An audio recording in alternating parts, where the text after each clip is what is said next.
Hello everyone, this is the second video of this week focusing on basic groundwork movements. So as before, this video is going to have two videos. It's going to have this video, which is an explanation of the fundamental movements that we're going to add today.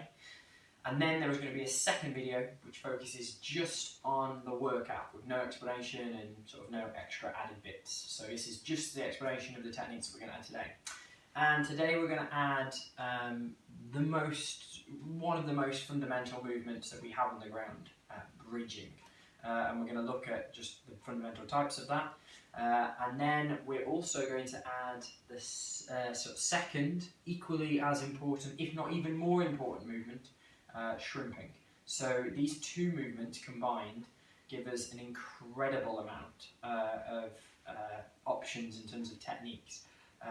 Almost every technique that you can conceive of has some aspect of one of these two techniques in there somewhere. So they are really, really important. Not least of which because when we're fighting on the ground, the one thing we have to do is generate space.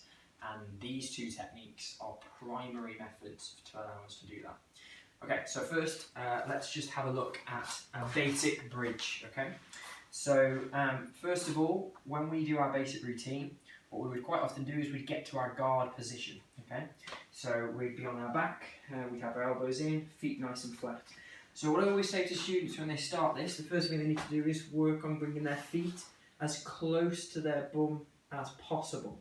The further your feet are away, the less hip elevation you are going to get. Now, in terms of doing a successful bridge, you fundamentally need two things. You need some degree of torque and some degree of elevation. Now, you don't need large amounts of elevation if you've done a good job of trapping your opponent's limbs, but for me, I always think if you're doing this as a starting point, and particularly if you're doing it as a warm-up exercise like we're about to, elevation is important. So we bring our feet as close to our bum as possible. Now first, if I just bridge straight up, we will use this movement. So this is just a vertical bridge, straight up. This would obviously lift my opponent, but wouldn't off-balance them in either direction. It will just lift them straight up. This does have uses, which we'll come back to in a minute. So this is just a nice vertical bridge. And notice I have 3 points of contact, my 2 feet and the top of my shoulder line. Okay, so we'll use that bridge in a second for a few other movements. Then we go into our left shoulder and right shoulder. So in the drill that we do, if I say left shoulder, we drill to the left. So I'm going to look and I'm going to bridge onto my left shoulder, creating elevation, and I'm going to come right up and over, trying to generate as much height between my lower back and the floor as possible. So as I bridge, I look, and then I come over, okay? And then we come back, and then I can do right shoulder in exactly the same way, okay? Now let's just look at some details of this because there are some bits that are really, really important. First of all, I've already said about your feet need to be really, really close. Why do we turn our head? Well, we turn our head because wherever our head is looking is ultimately where the alignment of our spine is going to follow.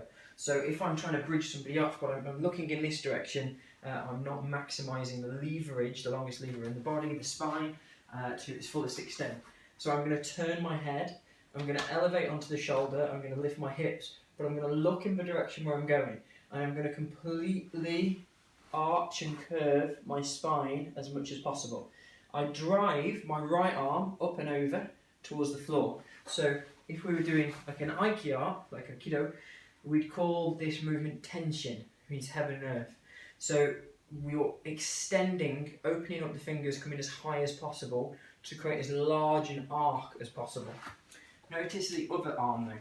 The other arm is going to stay in, so as I bridge, I keep my elbow in tight to the body, so I've got a frame, okay? From here, I can then transition my weight onto my knee, bring my other knee over, and then come all the way through, which is actually an additional movement that we include. Okay? If I do it to the other side, so from here, I'm going to look to where I want to bridge. I'm going to create elevation, feet as close to my bum as possible. I'm going to bridge onto my shoulder, keep my elbow in, bring my arm in an arc, driving, turning my little finger edge over towards the floor, and then if I wish, I can drop my knee, continue to drive from this bottom leg, bringing my other leg round, and then turn. So that is our basic bridge. What I usually suggest to begin with is that you start with flat feet, but then over time what you will become more comfortable with, instead of being flat-footed and driving like this, is you'll be more comfortable with pivoting the near side leg on the side that you're bridging, going onto the ball of the foot, which will give you additional elevation and additional drive in the direction that you're going. So those are our two basic bridging movements. So obviously we have a vertical bridge, and then we have left side, right side. And those movements are really, really important. They also set up our next movement, which is the shrimp.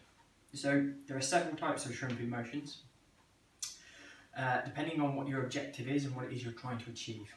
So first of all, we're going to start our basic and most simple bridge from a vertical, basic shrimp from a vertical bridge.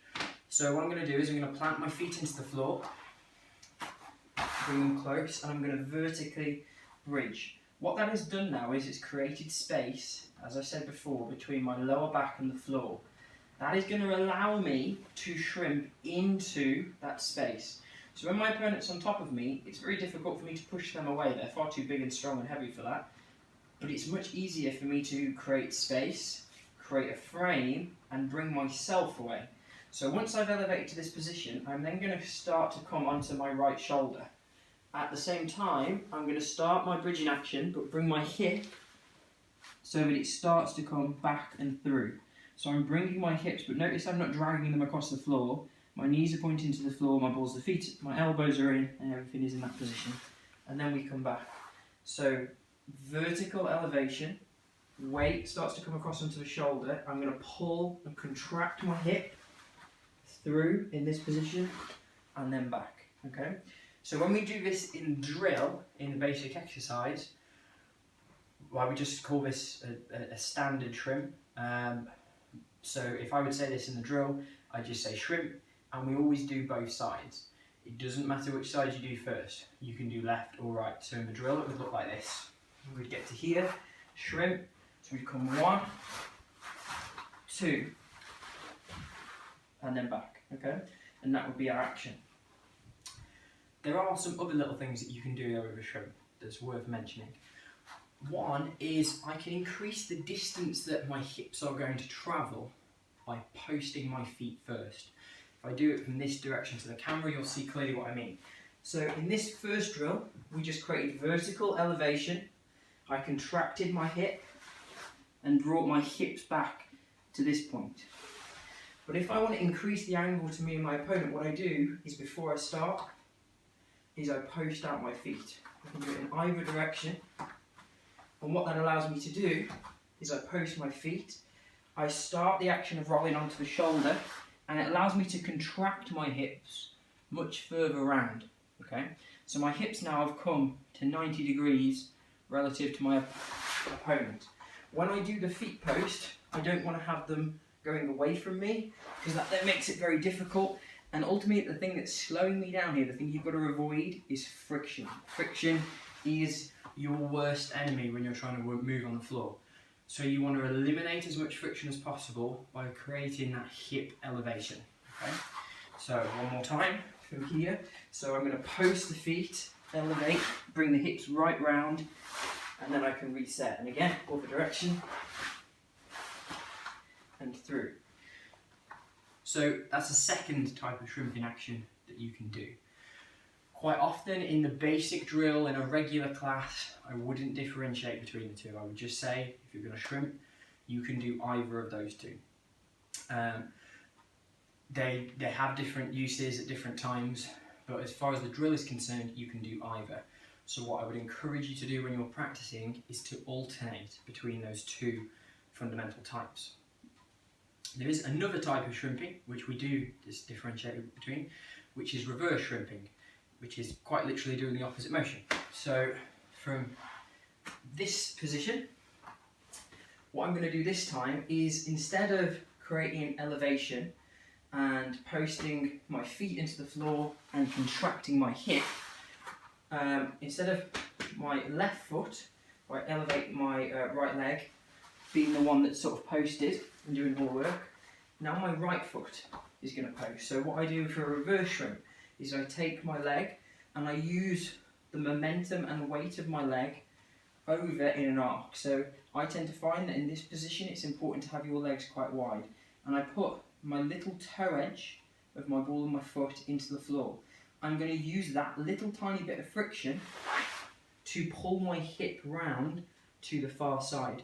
Then from here I use again the weight and momentum of my leg, and that's important. Watch what starts to happen if I exaggerate this. If I let my leg really swing, you see that I start to get a little bit of hip movement. That's important because it's reducing friction.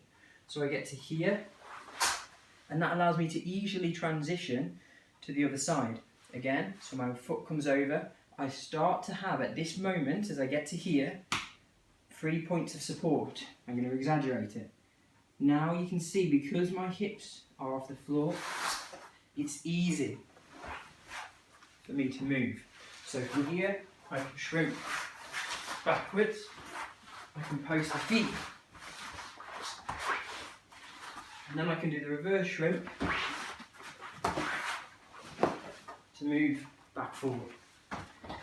Okay, so those are our 3 basic types. And like I say, we use them in different scenarios. So for the basic drill, if we just say shrimp, we always do it double. We always do left and then right, or right and then left, it doesn't really matter. And you can do either of the first 2 methods. If we say reverse shrimp, you're going forward, you're doing the opposite. So we have 5 additional movements, okay? Put those in conjunction with the 6 movements we have already covered. So what I'm going to do now is do a simple demonstration, nice and slow, so that you can copy on along and have a go. Not as a workout, just as a practice at this stage. For those 6 original movements we covered in the last video, and the 5 additional options that you have today. So in our starting position, shihogatame. So we're head down, hips low. So left foot out, in, right foot out, in, both feet back, swivel, spin, left foot, swivel, guard, left shoulder, right shoulder, shrimp, reverse shrimp, backward roll, left foot out, swivel, guard, left shoulder, right shoulder, back down to guard, shrimp,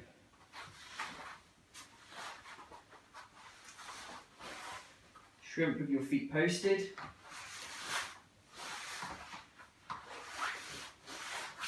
reverse shrimp,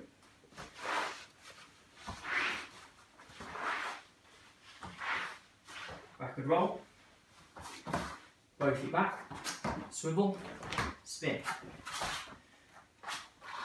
Okay, so that just begins to put those additional 5 movements into all of the other exercises that we've done. So following on from this video, there's going to be a second video, which is going to be the workout that goes with this. So we will go through a basic warm-up, go through some basic drills, covering what we've just done, so that we can practice each of those movements, and then put them together with everything else, like we just have then in our little practice, to build it up into a full workout. So hope you enjoyed the video, guys, and as always, whatever you want me to do in the future, please just let me know. Don't forget, keep washing your hands, keep staying safe, look after each other. See you in the next video.